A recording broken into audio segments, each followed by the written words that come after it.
सो आज नया कंसेप्ट सीखे बच्चों करंट इलेक्ट्रिसिटी में। Yes sir. तो हम लोगों ने किरचॉफ्स लॉ डिस्कस कर लिया था, junction law, loop law. Yes.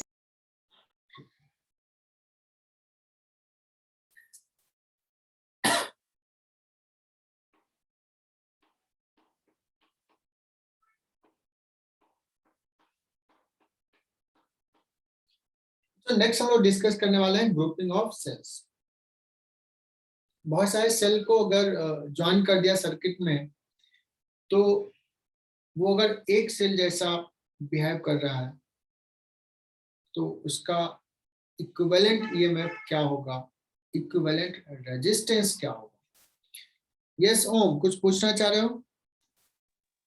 आपने पिछले क्लास में वो सिमेट्री के मतलब स्टार्ट किया था, तो फिर वो मतलब इतना ही है क्या सिमेट्री वाले में? सिमेट्री का एक क्वेश्चन लिए था, फिर थोड़े टफ होते हैं, तो तुम्हारे अकॉर्डिंगली जब और सवाल लेंगे उसके बेसिस पे करूंगा। Okay sir. होते हैं बहुत सारे केसेस होते हैं। और इनफाइनाइट सीरीज वाला भी तुम लोगों को बताया था क्या? इनफाइनाइट बहुत सारे यस सर। ग्रुप वाला। वैसे मिसलेनियस सब मैं फिर लूंगा, है ना, थोड़ी एक बार कंप्लीट कर दें। ग्रुपिंग ऑफ सेल्स में बच्चों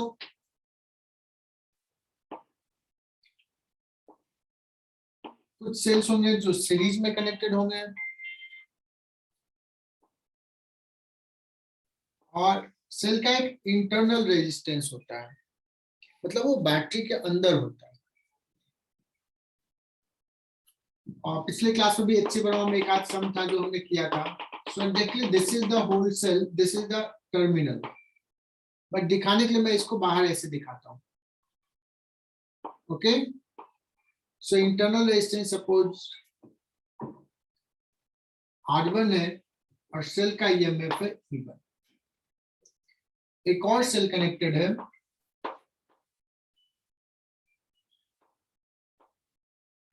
इस टाइप से सेल्स है बच्चों। इस टाइप से अगर कनेक्टेड है तो हम लोग क्या बोलेंगे कि cells are connected in series या पैरेलल?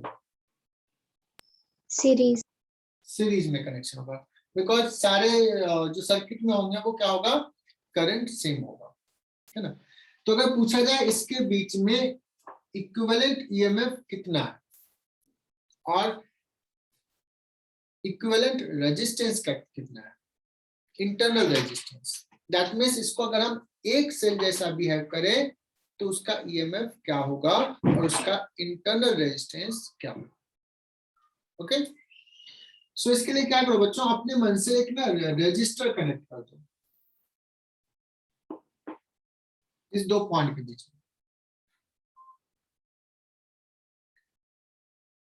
और इसमें से अगर मैं लिखूं कि चलो बच्चों बताओ कितना करंट होगा आई, तो लिख पाओगे क्या? स्टार्ट फ्रॉम हियर, क्या लिखेंगे बच्चों? माइनस IR2, क्या लिखेंगे? प्लस E1 या minus E1, sorry E2,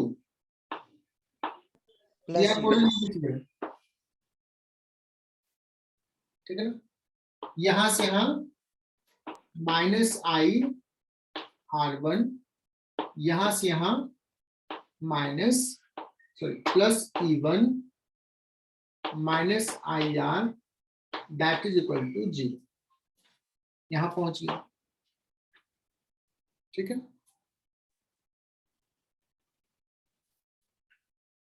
Manoli यहां तक क्लियर, ये वाला पार्ट? Yes sir. आई, इस आई वाले सबको इधर लेके चले जाओ, E1 प्लस E2 बचेगा बच्चों, अरेंज कर लो। और ये एक स्टेप में आगे लिख रहा हूं, ये आ जाएगा capital R plus R1 plus R2, ये E2 लिख लो। यहां तक देखो आ रहा है कि नहीं?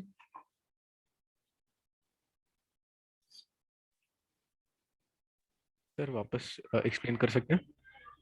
यस ईशान, मैंने इसमें ना किरचॉफ्स लूप लॉ लिख लिया, Kirchhoff's loop law.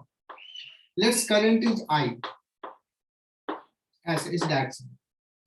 So we have started from here. Minus IR2 plus E2 minus IR1 because current is in this direction plus E1 minus IR. This is equal to 0. और इसके बाद बस arrange कर लिया तो ये तुम्हें आता है, इसमें दिक्कत नहीं होना चाहिए. Ishan clear? Yes, sir. Yes, sir. So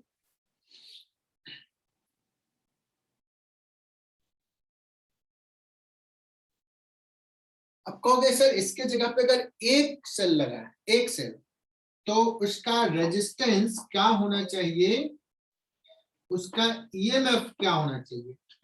ई इक्विवेलेंट लिख दिया, ई इक्विवेलेंट, आर इक्विवेलेंट,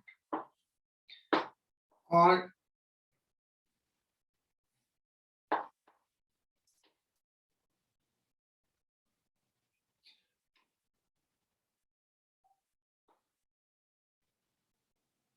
ये क्लियर बच्चों यहां तक?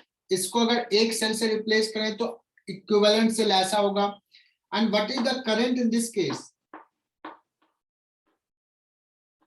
ये दोनों सीरीज में बच्चों, ईएमएफ होगा ई इक्विवेलेंट डिवाइड बाय,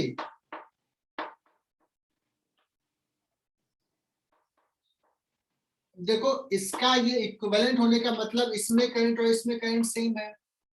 इसका मतलब this will play the role of E equivalent. E equivalent के जगह पे बच्चों E1 plus E2 है, बहुत ही सिंपल सा सवाल है. और R equivalent कितना है?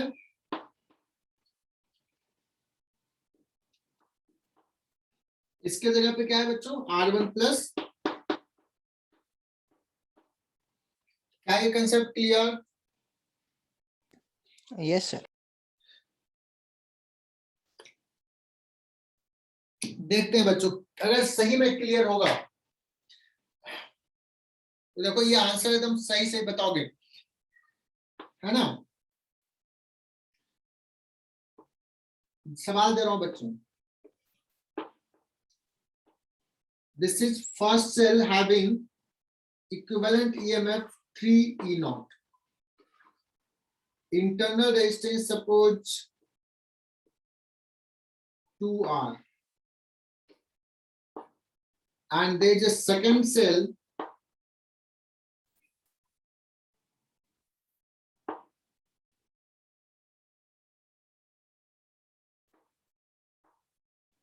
of EMF E0. This is connected between point A and B. इसका resistance is suppose R बच्चों.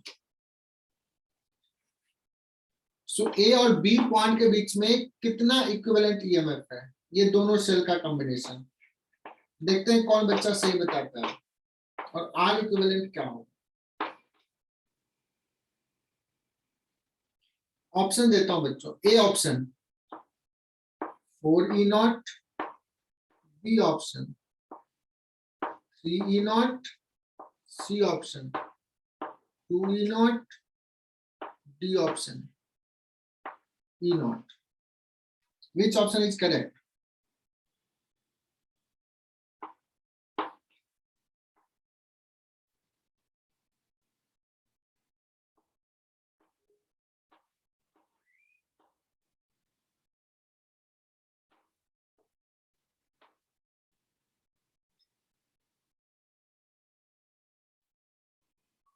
Anyone? कोई बच्चा बता सकता है क्या हो जाएगा इसमें?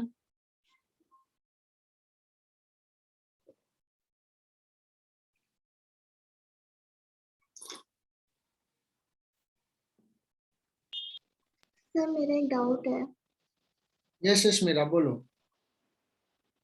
सर आपने ये जो दोनों सेल्स कनेक्ट किया है उसके नेगेटिव टर्मिनल दूसरे के नेगेटिव टर्मिनल को फेस कर रहा है, ये कुछ डिफरेंस बनाता है क्या?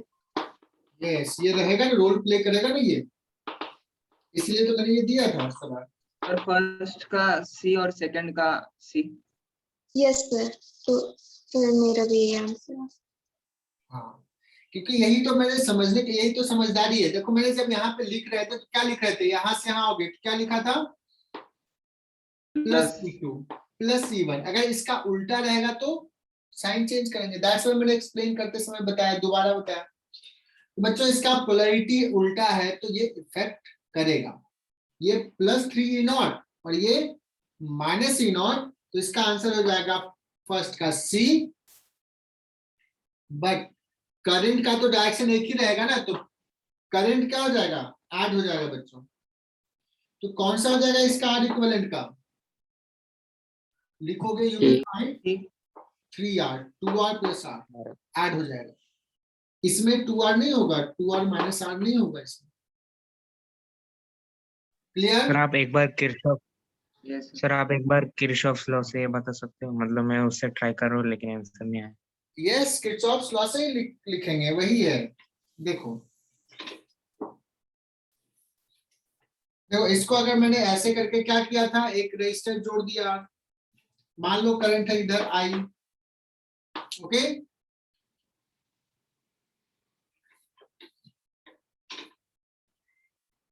तो लिखना, यही तो दिमाग लगाना है तुम लोगों से, यही एक्सपेक्टेड है बच्चों। यहां से चले, बताओ यहां से ऐसे गए बच्चों, करंट ऐसा है, हाई टू लो जा रहे हैं, high to low, potential change -E0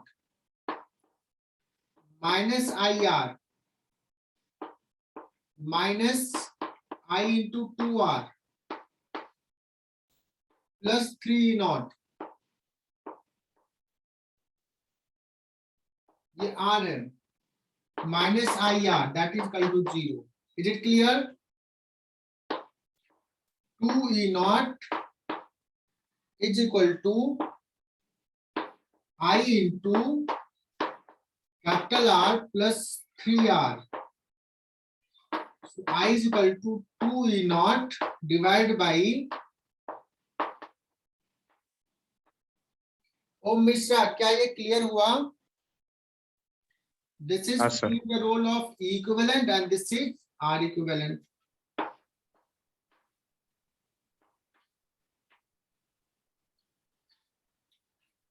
बच्चों थोड़ा कॉमन सर सेंस पर आपने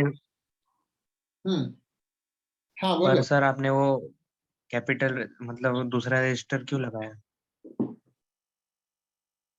मैंने ऐसे बताया ना, ई इक्विवेलेंट निकालना है अगर इसके बीच में, तो मान लिया कि एक रजिस्टर आर कनेक्ट कर दी, तो ये इसमें कितना करंट सेंड कर रहा, और फिर कहा इसको अगर एक सेल लगाते, एक ही सेल लगाते, उसका इंटरनल रेजिस्टेंस आर इक्विवेलेंट है, इसका ई इक्विवेलेंट है, और ये आर में सेम करंट दे, तभी तो कहेंगे इक्विवेलेंट ना। उसी से स्टार्ट किया था ना, यही Yes, sir. समझाया था ना ये वाला। कैसा फॉर्म, इसमें क्या हो जाएगा, करंट का formula equivalent divide by capital R plus, तो इसी फॉर्मेट में रहेगा करंट। ई इक्विवेलेंट की जगह पे 2E0 कैपिटल आर, और आर इक्विवेलेंट की जगह पे 3। इक्विवेलेंट का मतलब क्या हुआ, उस पूरे सिस्टम को रिप्लेस कर दें अगर एक सेल से, तो that cell should supply same current to this external resistance. Am I right बच्चों? Yes, sir.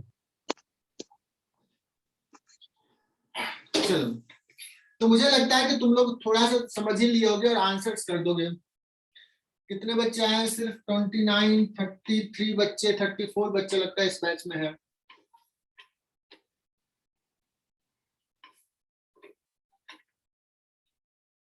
अभी इससे पहले केमिस्ट्री का लेक्चर था ना? Yes sir. तो क्या उसमें थे सारे बच्चे? शाम में नहीं कनेक्ट होते हैं क्या? सर एंड वाली बैच में हर बार कम रहते बच्चे, मतलब 1-2। केमिस्ट्री में थे क्या सारे बच्चे? केमिस्ट्री में 32-33 बच्चे थे sir. Sir, including sir, participant. अच्छा, नहीं स्वप्न सर ऐसे 2 से ज्वाइन करते हैं ना, तो उसमें भी मतलब 1-2 बच्चे और मिसिंग है आज। चलो आगे बढ़ते हैं,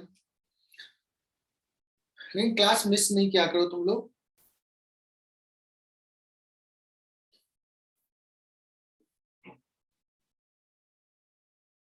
अब एक सवाल लेते हैं, देखते हैं कि तुम लोग कर पाते हो अपने बच्चों। मान लो E1, R1, E2, R2 ऐसे बहुत सारे हैं। तो गाइस सवाल में पूछा जाए E इक्विवेलेंट क्या हो जाएगा? All are connected in same polarity. So E equivalent हो जाएगा बच्चों E1 plus E2 plus E3 plus so on En, है ना? इसी को ऐसे भी लिखते हैं क्या? ये तो जानते होगे, समेशन ऑफ, इक्विवेलेंट तो फिर ऐड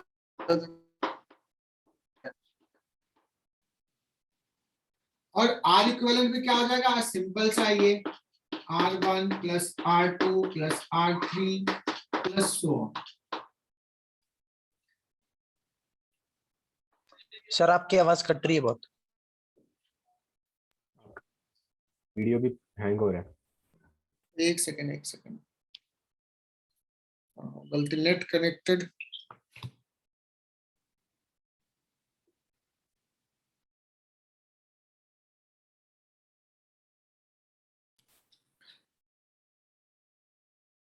सो बच्चों यहाँ पे मैंने कहा कि बहुत सारे सेल्स कनेक्टेड है सीरीज में with same polarity same. So E equivalent क्या आ जाएगा? E1 plus E2 plus E3 plus En। इसको ऐसे लिखते हैं summation of EI, I varies from 1 to n। R equivalent R1 plus R2 plus R3, ठीक है? इसमें बहुत सिंपल था ये। अगर मैं बात करूं n identical cells are connected,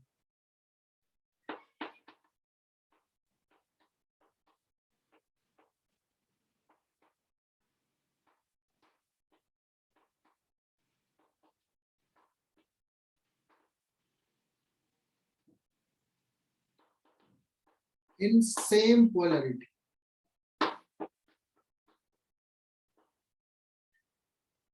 बच्चों कोई बता सकता है E इक्विवेलेंट कितना होगा? N NE R इक्विवेलेंट कितना होगा? NR N बहुत सिंपल। अब एकदम ध्यान से सुनना बच्चों, n identical cells are connected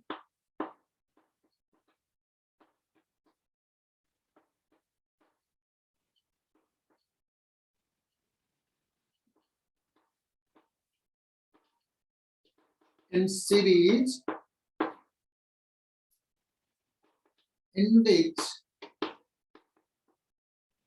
one cell is in opposite polarity।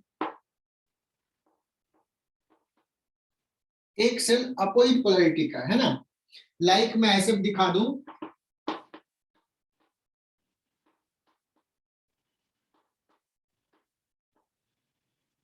ऐसे, और सोचो कि एक सेल जो है ना वो अपोजिट पोलैरिटी का है, N-1 E-E सो एकदम सोच के तुम सोचो तो ये जवाब दिए और तुमने ओलंपियाड में क्वालिफाई कर दिया है ना, यही सवाल है।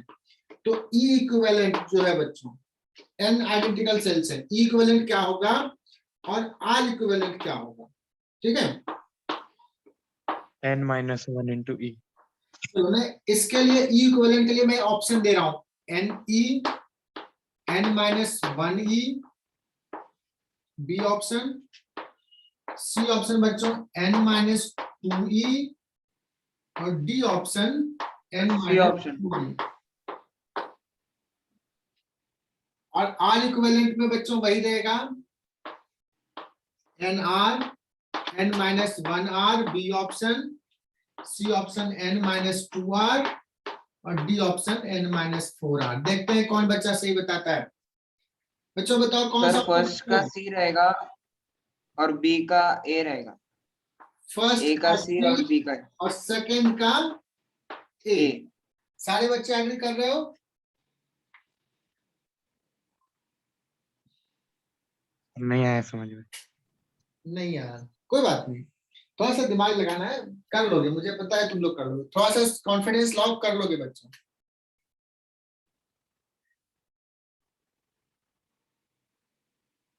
n सेल है, उसमें से एक जो है वो अपोजिट पोलैरिटी का, n-1 सेम पोलैरिटी का है।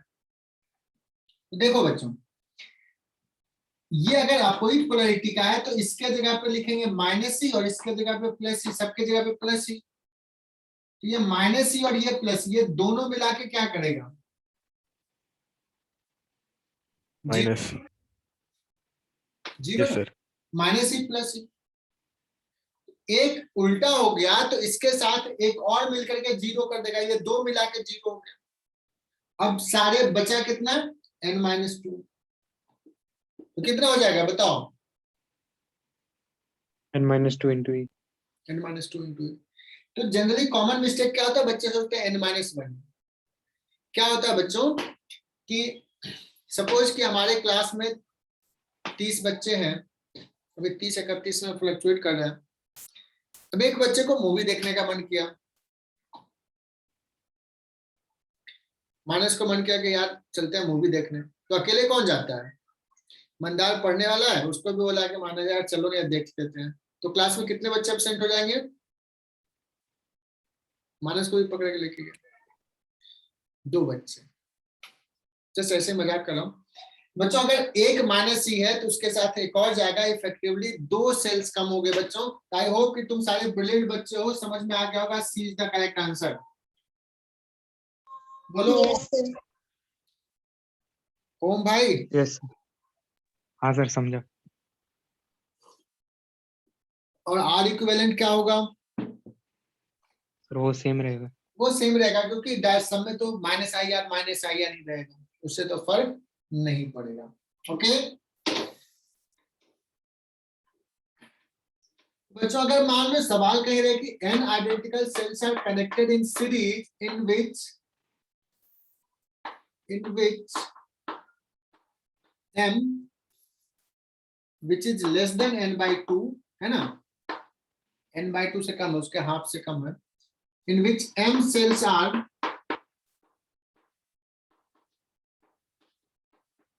in opposite polarity,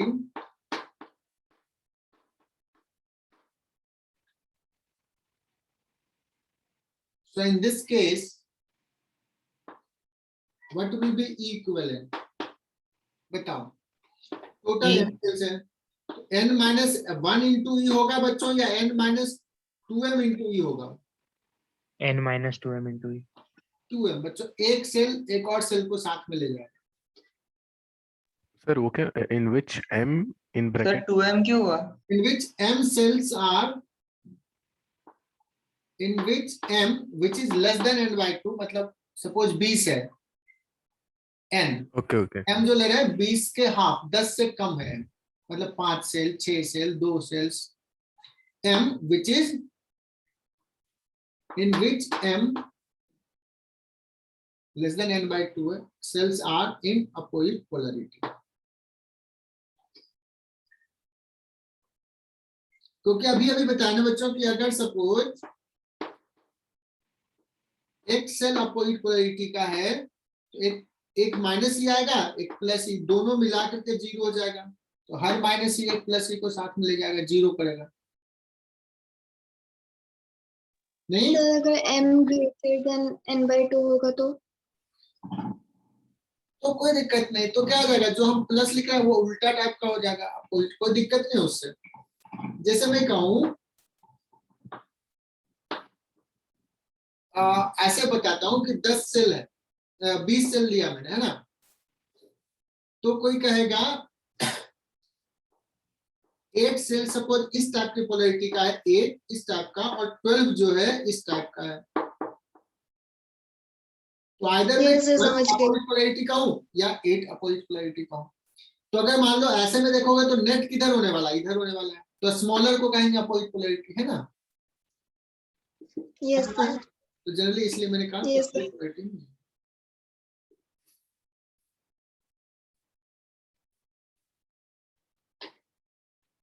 या अगर इसमें कोई भी साइन नहीं देना है तो इसको ऐसे कर दो, हो जाएगा मॉड, क्योंकि m बड़ा हो जाएगा n/2 से तो ये नेगेटिव हो जाएगा, दैट्स इट।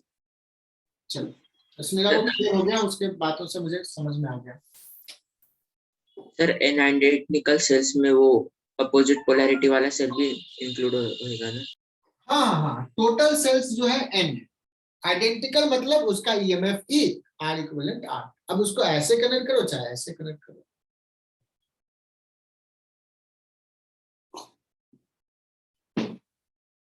चलो तो अभी हम लोग सीरीज का कर लिए बच्चों। अब हम लोग क्या करते हैं,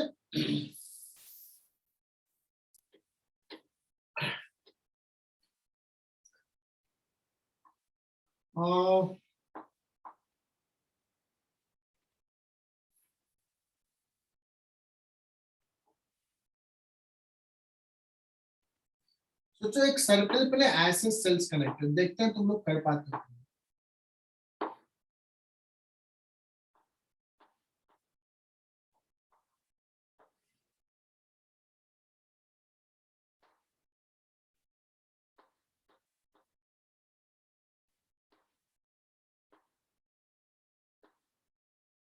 ऐसे बच्चों n सेल्स कनेक्टेड है,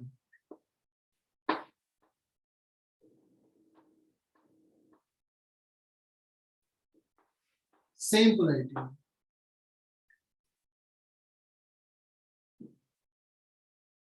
आइडेंटिकल से सारे E और R का है, सिर्फ कोई रजिस्टर नहीं, ज्वाइन कर दिया।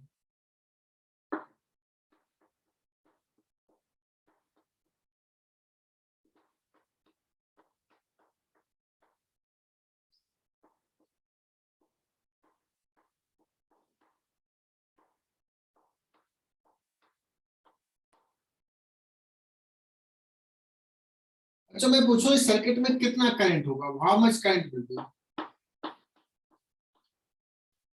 E/R। क्या बात है, बहुत बढ़िया। ये बच्चों ये n सेल्स है, -IR plus C, -IR plus C, तो ये जब करोगे ना तो n इंटू E आ जाएगा plus minus n into IR ऐसे आ जाएगा, that is equal to 0 if you move in this loop. Is it clear? किसी ने बहुत सही आंसर दिया कि sir I is equal to हो जाएगा E/R।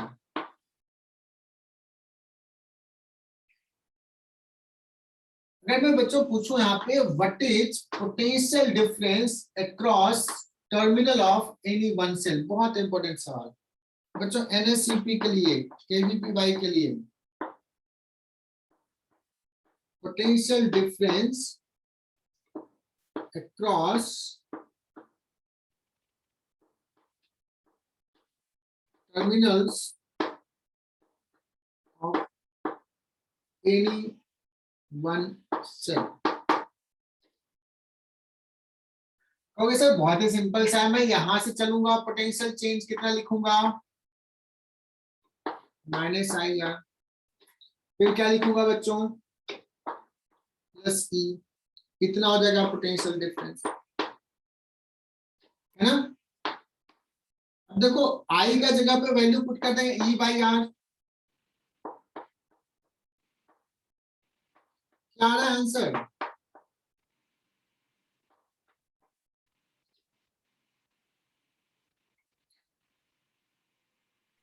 जो सारे आइडेंटिकल है इसलिए क्या आंसर आ गया, 0।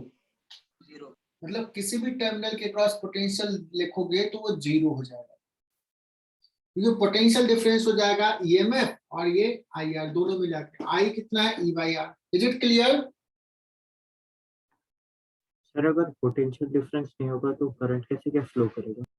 हाँ पोटेंशियल डिफरेंस देखो, इसका पोटेंशियल डिफरेंस और ये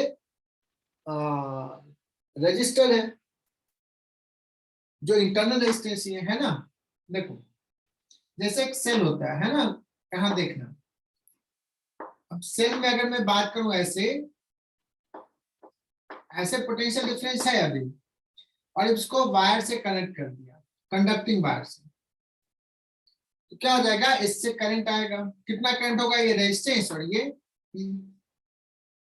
करंट हो जाएगा इक्वल टू आई आर। ये सोचो कि ये टर्मिनल से तो कंडक्टिंग वायर है ना, तो ये पॉइंट और ये पॉइंट का पोटेंशियल सेम हो जाएगा, बिकॉज आर के क्रॉस पोटेंशियल ड्रॉप होगा। पोटेंशियल तो डिफरेंस है इसके कारण, बट आर भी अंदर ही है, इसलिए टर्मिनल के क्रॉस पोटेंशियल डिफरेंस क्या हो जाएगा, 0 व्हेन करंट इज फ्लोइंग। आई बात समझ में? Yes sir. सर आप एक बार वो रिपीट करो ना पोटेंशियल। जिसको नहीं समझ में आ रहा मैं फिर से बता रहा हूँ, हम बता रहा हूँ अगेन। सोचो ये बच्चों बैटरी है जिसका इंटरनल रेजिस्टेंस है और कनेक्टेड नहीं है, तो ये पोटेंशियल डिफरेंस है इसमें, क्योंकि इसमें करंट नहीं है तो आई आर 0 है और ये ईएमएफ है। क्योंकि ओपन है तो करंट नहीं है, बट जैसे ये वायर से कनेक्ट कर दिए ये करंट हो जाएगा। सर आपकी आवाज कट रही है। फिर से कट रही है आवाज? अभी तो सही। यस हाँ सर आपका बोर्ड भी ब्लैक। देखो थोड़ी देर में ठीक हो जाए, शाम में थोड़ा ज्यादा गड़बड़ रहता है नेट का।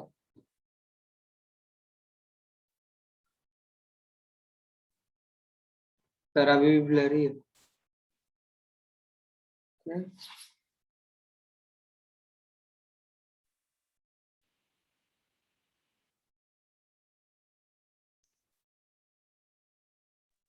मानो सर सर नहीं हुआ? समझ में आ रहा थोड़ा, एक बार और बताओ। हाँ जहाँ नहीं समझ में आया तो बताना है ना, क्योंकि मुझे भाई ऑनलाइन में तो पता भी नहीं चलता है कि चेहरा आप देख नहीं सकते। एक काम करता हूँ मैं, पहले ना 2 ले लेता हूँ, 2 से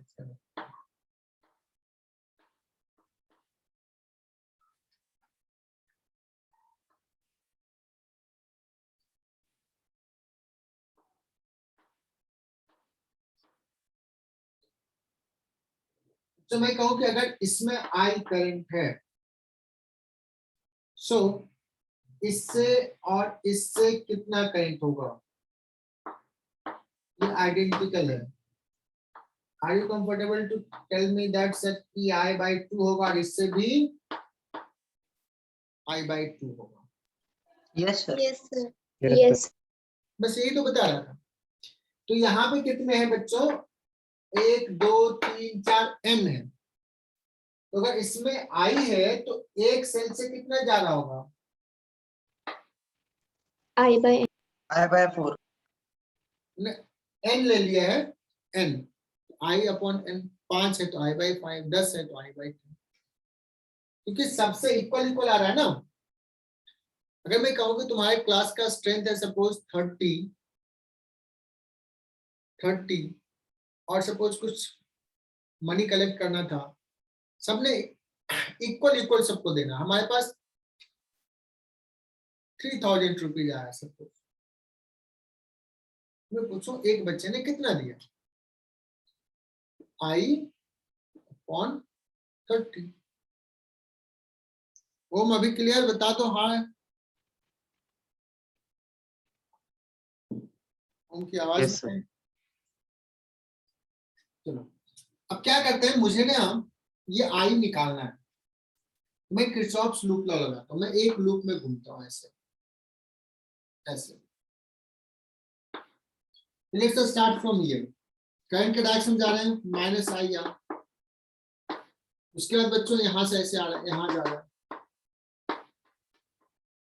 माइनस, ये क्या लिखेंगे, आई अपॉन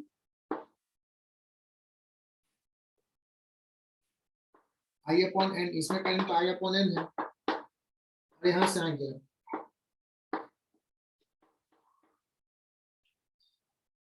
सो आई कितना आ जाएगा चेक करो, ई अपॉन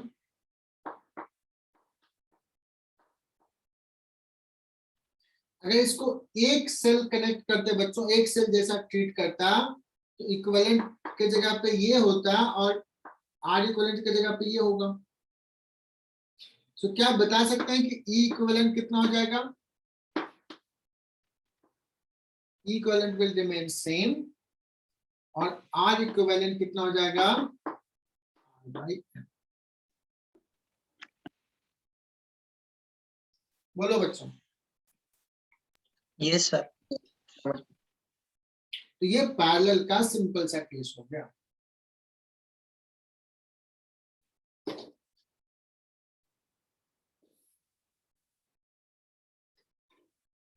ये लिख लो, मैंने मिटा दिया ये वाला, तो लिख लो पैरेलल में।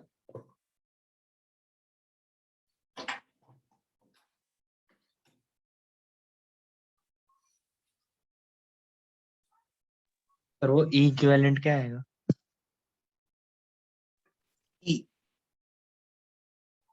इक्विवेलेंट ई रह गया,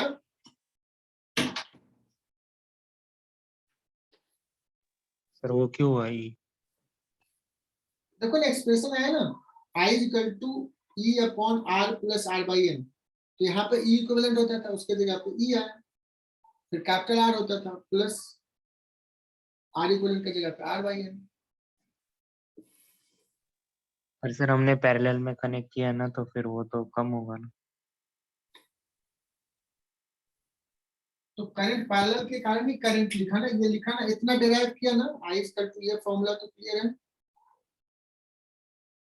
हाँ सर। इक्विवेलेंट कैसे आ रहा है वो नहीं क्लियर है, तो मैं एक बार और एक्सप्लेन करता हूँ। जैसे सीरीज में भी किया था ना, सीरीज वाला ही जाके देखो, तो एक इक्विवेलेंट सर्किट डायग्राम ड्रॉ किया था जिसमें ईएमएफ को लिखा था इक्विवेलेंट, एक उसका इंटरनल रेजिस्टेंस था उसको लिखा आर इक्विवेलेंट, और एक एक्सटर्नल रेजिस्टेंस था कैपिटल आर का। तो करंट का एक्सप्रेशन क्या आया था, आई इज इक्वल टू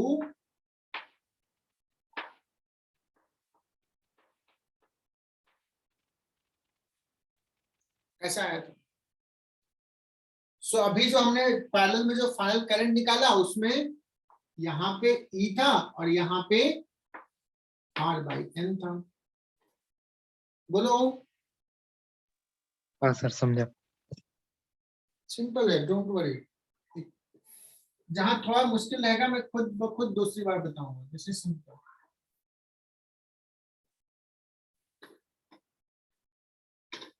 और मुझे लग रहा है कि बाकी बच्चे नहीं समझते हैं फिर भी कुछ नहीं बोलते। बच्चों बोलना है तभी तो मुझे पता चलेगा कैसे बताना है, कहाँ दिक्कत आ रही है। Pranav Pawar, clear? Yes sir.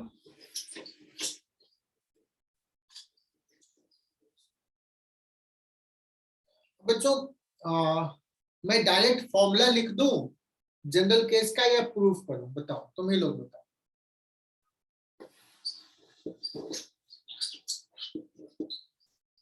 ये टफ है प्रूफ। अब ना अलग अलग लेता हूं, E1 R1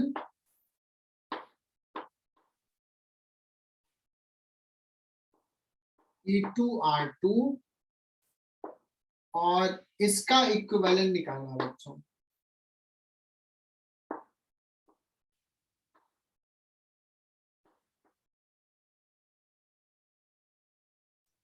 इस सिस्टम का इक्विवेलेंट निकालना, मतलब इसमें भी करंट आई लिखना है।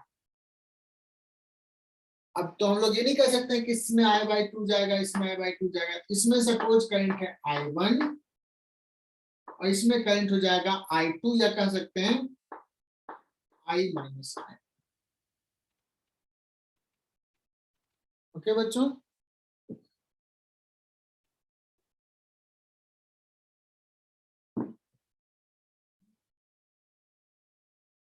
और अब इसको सॉल्व करना अपने आप में टीडियस प्रोसेस है। चलो सॉल्व करते हैं, तुम लोग मेहनती हो। मुझे आई चाहिए, लेकिन इसमें देखो आई भी अननोन है और I1 भी अननोन है, दो अननोन है। वी नीड टू इक्वेशंस, ठीक है ना? तो लिख लेते हैं। तो एक बड़े वाले सर्किट में लिखते हैं और एक छोटे वाले सर्किट में लिख लेते हैं, चलेगा? यस चलो मैं स्टार्ट करता हूं यहां से, I इंटू आर माइनस, यहां से चला और इसमें घूम जाता हूं, minus I1 R1 plus E1 that is equal to 0।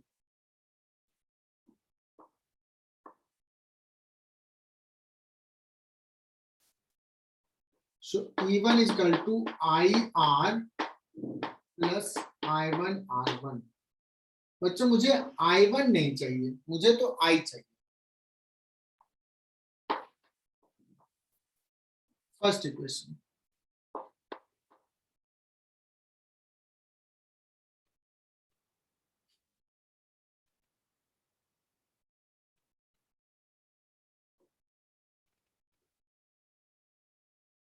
So sir अभी दूसरे क्वेश्चन भी ऐसा करना है। एक और इक्वेशन लिखना होगा, तो या तो तुम ये बड़े वाला लूप ऐसे ले सकते हो या इसको ऐसे भी ले सकते हो, कोई भी एक चूज कर लो। लेट्स मैं ये ऐसे ले लेता हूँ, छोटा वाला, यहां से स्टार्ट करता हूँ, minus I1 R1 plus E1, यहां से यहां जाऊंगा बच्चों, माइनस E2 और करंट के अगेंस्ट जा रहे हैं तो plus I minus I1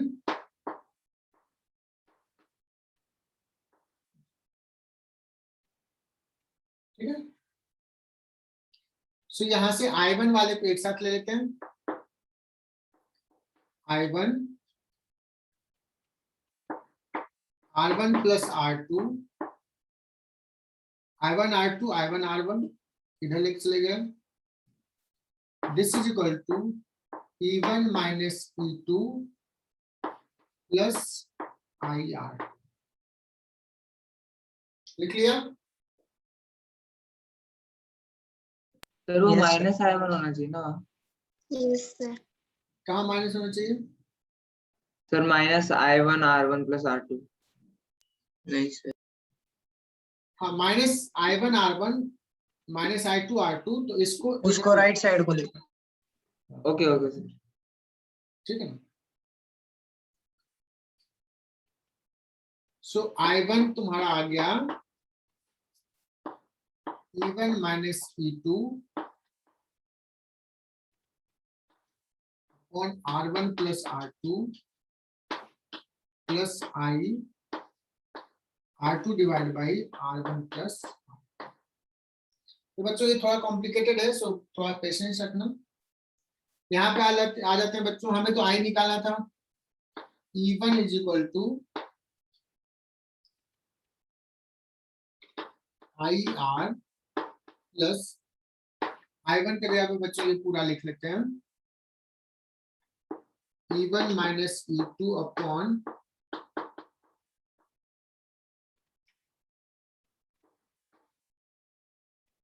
R1 plus I।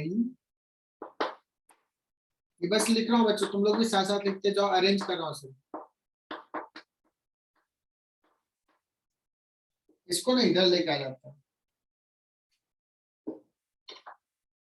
E1 R1 plus E1 R2 minus E1 R1 plus E2 R1 whole divide by, this is equal to, इसको इधर लेके आ गए, ये इधर ही रहने दिया। सर वो फिर से बता ना, समझा नहीं।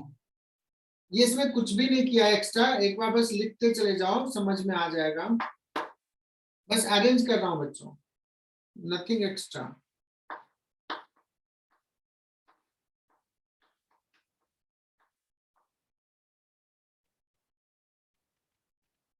देखना है, खुद से कर सकते हो बच्चों। ये I1 का वैल्यू यहां तक निकाल लिया ना सेकेंड इक्वेशन से, और इस फर्स्ट में पुट कर दिया।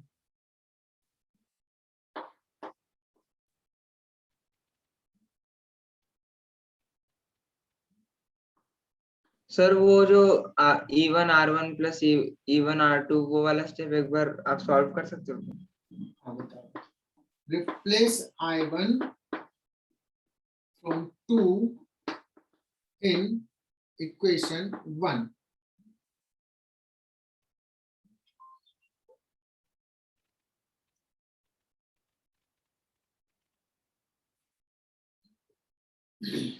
बच्चे तो परेशान होते, एक बार कट करो तो फिर दोबारा कॉल लगा।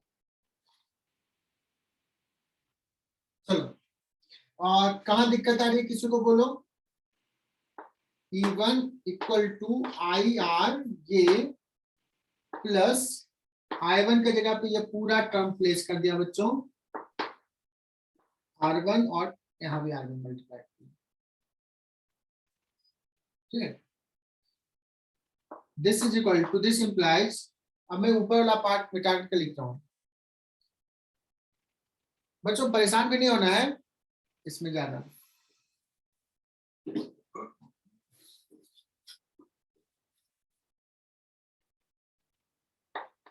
देखो यहाँ पे ये और ये चला जाएगा,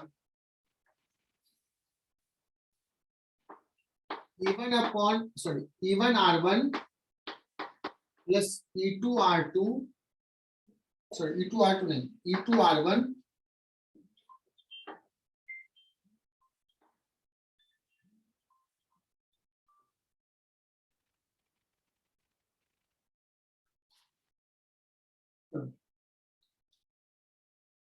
कैंसिल हो गया, divide by R1 plus R2, this is equal to I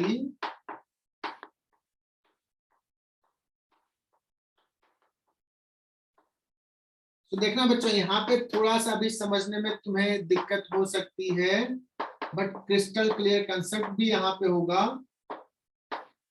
कैसे लिखते हैं R equivalent,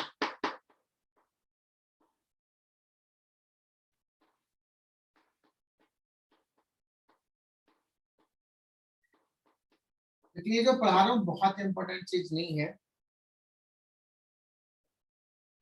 I is equal to देखो this divide by R plus this. Can we say that sir this will play the role of E equivalent? Yes sir. And this will play the role of R equivalent. R equivalent. तो बच्चों देख लो थोड़ा सा, है ना। अगर किसी को ये ध्यान में रखता है, चूंकि ये सिस्टम है, थोड़ा एक सिस्टमैटिक है, E1 R2 plus E2 R1 divide by R1 plus R, है ना। तो ऐसे सवाल अगर आ गए दो सेल वाले, तो किर्चॉफ्स लूप लॉ लगा के लिखोगे तो पर्टिकुलर टाइम तो लगेगा सॉल्व करने में, बट इससे लिखोगे तो फटाक से लिखा जाएगा, कम टाइम में लिख सकते हो। So sometimes this becomes helpful if you remember this, और बहुत मुश्किल नहीं है, ध्यान में लिखना बाकी था, और सॉल्व कर लोगे। फाइनल तुमने क्या कर लो, फाइनल रिजल्ट ये लिख लो and you can solve by yourself. थोड़ा सा स्पेस छोड़ दो और फाइनल रिजल्ट लिख लो, don't worry about. So what is E equivalent? E1 R2 plus E2 R1 divided by,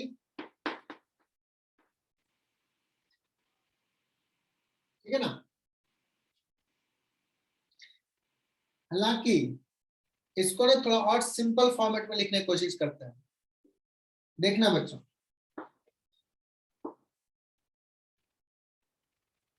numerator को भी R1 इंटू R2 से डिवाइड कर दो और डिनोमिनेटर को भी R1 इंटू R2 से डिवाइड कर दो।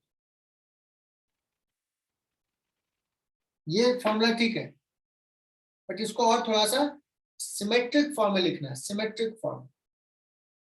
यहां भी सिमेट्री देख रहा है, E1 into R2, E2 into R1। लेकिन सपोज 3 हो 4 हो तो क्या करेंगे, उसके लिए तो क्या करो, इसको क्या कर दो, R1 R2 से ऊपर को डिवाइड कर दो, नीचे को भी डिवाइड कर दो। सो R2 चला जाएगा, क्या बचेगा यहाँ पे R1 प्लस यहाँ पे क्या बचेगा बच्चों, इसको अगर डिवाइड कर दिया होल, इसको भी डिवाइड किया इसे R1 R2 से, तो यहाँ बचेगा 1/R2, यहाँ बचेगा R1, मैंने पहले को R1 लिख लिया, कोई फर्क नहीं पड़ता। अब बताइए सिमेट्रिक दिख रहा है क्या? Is there any some symmetry? बच्चों some symmetries here, E1 by R1 Yes, E2 by R2, अगर तीसरा होता तो क्या लिखेंगे बच्चों? बताओ तुम लोग। E3 by R3। यस, तो यही देखो हम रिड्यूस कर लेंगे फॉर्मूला, 3 हो 4 हो n हो, तो E equivalent in that case, बाकी 2 देगा, मैक्सिमम 3 सेल्स रहेंगे किसी भी एग्जाम में अगर रहेगा तो, उससे ज्यादा नहीं रहेगा। बट एनीवे फॉर्मूला अगर लिखना है E1 upon R1 plus E2 by R2 plus E3 by R3 plus so on, whole divide by,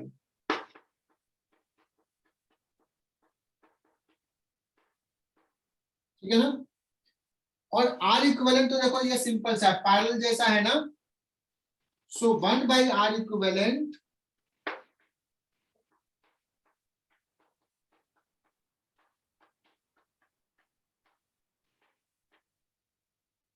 plus, excuse me sir. हाँ बोलो। सर वो आपने मैं अभी डिस्कनेक्ट हो गया तो थोड़ी देर पहले आपने डिवाइड बाय क्या बोला था वो सब एक बार थोड़ा सा रिपीट कर दो। हाँ,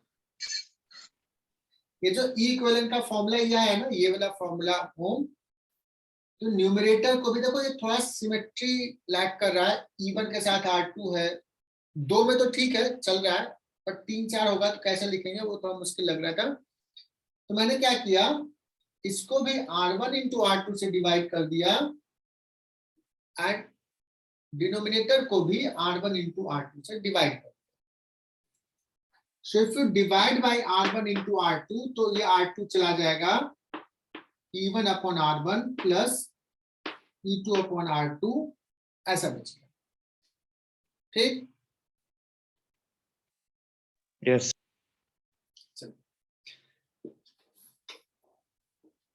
तो बच्चों हमने अभी निकाल लिया, और देखो इसका क्या फायदा हो सकता है ना, कैसे ये हेल्पफुल होगा।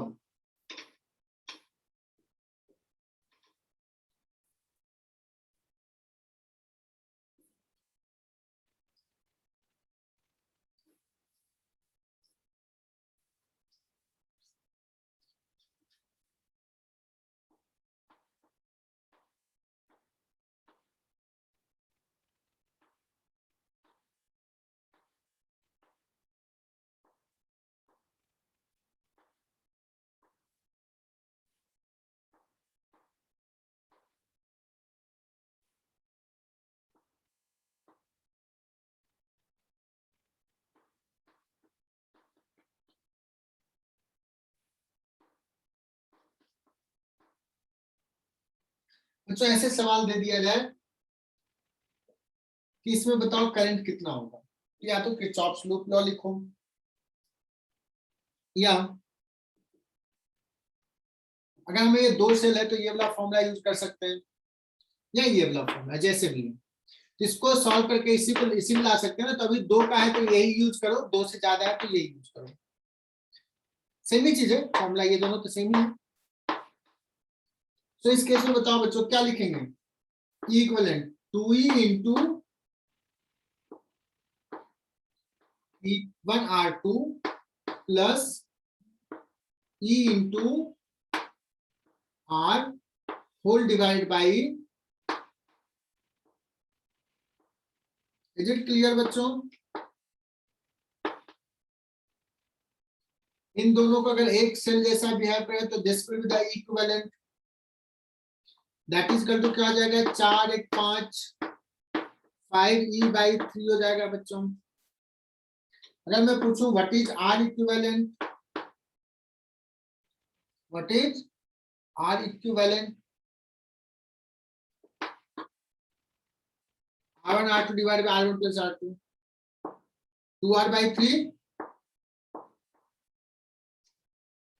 मैंने पूछा व्हाट इज करंट, तो एक सेल इतने ईएमएफ का, इंटरनल रेजिस्टेंस इतना और ये एक्सटर्नल रेजिस्टेंस 2R।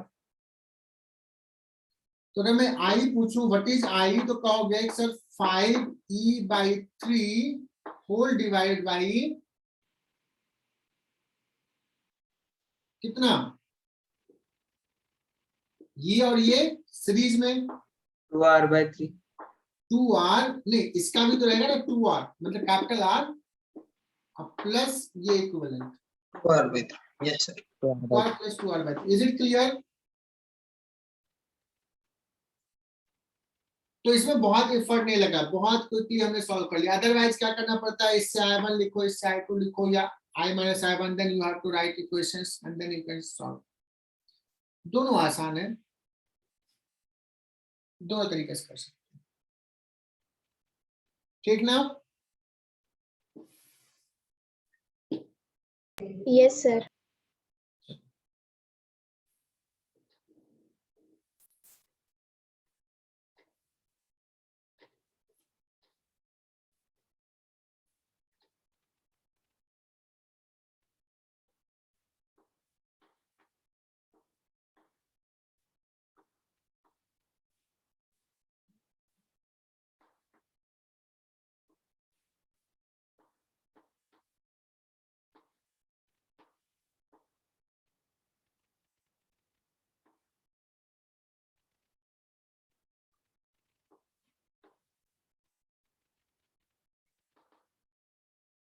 अच्छा मैं पूछूं कैपिटल R का वैल्यू, अगर सपोज कैपिटल R ही रहने देता हूं, इसमें करंट निकालना, ऐसे दे दिया, थोड़ा सा चेंज कर दिया, बीच में दे दिया, और स्टिल कहोगे सर ये दोनों पैरेलल में है, उसके साथ ये पैरेलल में, पैरेलल कॉम्बिनेशन ही है कि नहीं?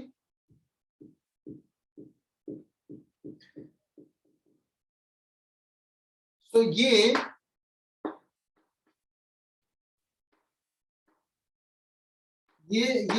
इसको साथ में लिख लो तो कोई फर्क नहीं पड़ेगा, सर्किट विल बी सेम, और इसके साथ ऐसा these two circuit are identical। तो ऐसे में जाकर के मैं ऐसे भी दे दिया, और इसमें करंट पूछा है व्हाट इज I, तो क्या कहोगे, E इक्विवेलेंट निकालोगे, E into R plus 2E into R divide by R1 plus R2 2R, ये हो जाएगा E equivalent divide by capital R plus R equivalent हो जाएगा बच्चों R/2। तो देखो ये बहुत इजीली हम लोग सॉल्व कर लेंगे, 2E प्लस E 3/2 और R/2, so 3E divide by 2R plus R, this is I। तो बच्चों आसानी से सॉल्व कर लिया कि नहीं? Yes yes sir. Yes sir ठीक है, चलो तो आज हम लोगों ने क्या सीखा, अगर सर्किट सेल्स पैरेलल में कनेक्टेड है तो ये ऐसे थोड़ा सा बड़ा टफ है, E1/R1 E इक्विवेलेंट लिखना, 2 रहेगा तो कर लोगे, आइडेंटिकल है तो आसान। नेक्स्ट क्लास में क्या करूंगा ना, थोड़ा सा पावर के बारे में डिस्कस करूंगा, तो मैं पहले ही बता रहा हूं।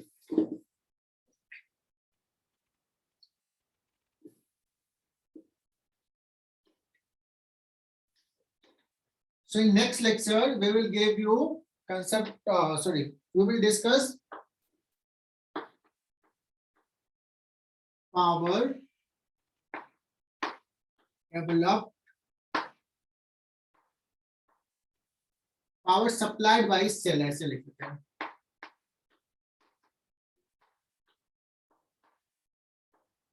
और एक अगर मैं बात करूं कि क्या तुम लोग ऐसा बता सकते हो बच्चों, आइडेंटिकल सेल्स है, ये भी फेमस है, सपोज n सेल्स है सीरीज में, n सेल सीरीज में, फिर n सेल सीरीज में, तो एक रो, दो रो, मतलब total m rows, 1 2 3 mth rows, 1 2 3 nth column. Total number of cells कितने हो जाएंगे? mn m इंटू n, है ना। मान लो एक टोटल कैपिटल N लिख रहा हूं, ये सम नंबर ऑफ सेल्स है। सो अगर बच्चों इस पूरे कॉम्बिनेशन को कहा जाए इक्विवेलेंट ईएमएफ क्या होगा, या इसके बीच में एक रजिस्टर कनेक्ट कर दो ऐसे R ये कॉम्बिनेशंस के साथ, तो इसमें करंट कितना लिखेंगे, या कहने का मतलब इसका इक्विवेलेंट ईएमएफ। बच्चों कोई बता सकता है कि ई इक्विवेलेंट क्या होगा? Identicals, all are identical. en by ne by m। हाँ देखो ये क्या है, ई सीरीज में है तो एन ई, और ये सब पैरेलल में इक्वल इक्वल है, तो पैरेलल में क्या आया था? इक्वल इक्वल रहेगा तो बताया E। था? अच्छा नहीं बताया था बच्चों। इक्वल इक्वल अगर है तो क्या हो जाएगा? E by R plus E by R plus E by R, N by R, N E by R, और एन 1/r। सर दो आइडेंटिकल का मैंने बता दिया था इक्विवेलेंट ई। अगर एन आइडेंटिकल रहेगा तो इक्विवेलेंट कितना रहेगा? ई ही रहेगा। Is it clear? ये फास्ट बताया बच्चों। E by R plus E by R plus E by R, yes sir. 1/r plus 1/r plus 1/r, N गया, ई रह जाएगा। तो इस केस में इक्विवेलेंट कितना रहेगा? एन ई रहेगा क्या?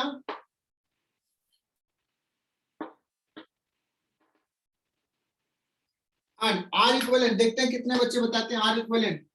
Can you tell me sir R equivalent हो जाएगा, इसका हो जाएगा एन आर, और ऐसे से कनेक्टेड है M, N R by M, this will be the R equivalent. Confirm करना। Yes yes sir. ठीक है, तो आज बच्चों कॉम्बिनेशन ऑफ सेल्स कंप्लीट कर दिया। This is the last question. Combination of cell complete. Next class में power supply device cell. Then आज पक्के से असाइनमेंट तुम्हें सेंड करूंगा रात तक, HC बनवा भी सेंड करूंगा खोज करके। असाइनमेंट जरूर करना, ठीक है। नेक्स्ट लेक्चर में बच्चों हम लोग पावर के बाद स्टार्ट करेंगे इंस्ट्रूमेंट्स।